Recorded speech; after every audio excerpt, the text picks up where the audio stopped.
And we're back.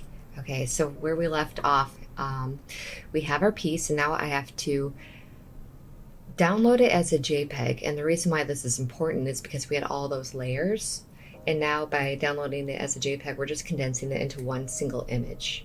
I re-upload it, put it onto a new page, size it, whatever I need to do.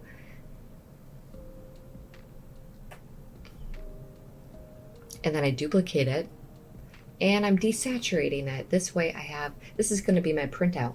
I'm going to use this for my transfer, and you have to desaturate it so it's a black and white photograph because we're only focusing on our values to begin the painting. We're not thinking about color. Maybe one color at a time, but in the beginning we're only focusing on highlights, midtones, and shadows. Because the size of this piece fits within the 8.5 by 11 like regular printer page, I was able to print it with no problems. If you have a larger piece, you're going to want to save it as a PDF print and print it in Acrobat Reader, and you'll be able to print it as a tile.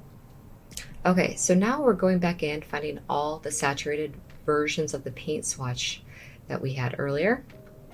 And what I'm going to do is copy and paste the hex code into Google and then take the RGB code and paste it into Golden. It's not like a flawless process. There is that one step of copying it into Google first. But I think it's a pretty good process. And I'm just going through each of the colors and figuring out what is my reduced color, you know, when you reduce your colors to one pigment. And because I would love to only work with one or two colors, I think that would be great. So everything feels like it matches and feels cohesive. And at the moment, my reds are both CAD red light. So I have a cobalt blue, which is great. And I'm just laying in the names of the paint.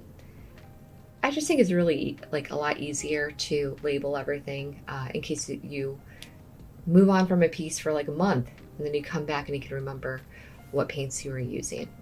Okay, now this last one, you'll see where it gets a little bit tricky when you reduce your colors. We can clearly see that this is a purple, right?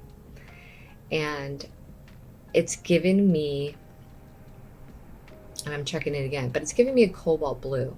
So I think that if I wanted to make a purple color, I could easily just take my cobalt blue, my CAD red light, and come up with something that is a little bit warmer in case I want to put those violet colors, purple colors in right off the bat. Okay, so now it's time for the painting process. I will see you there.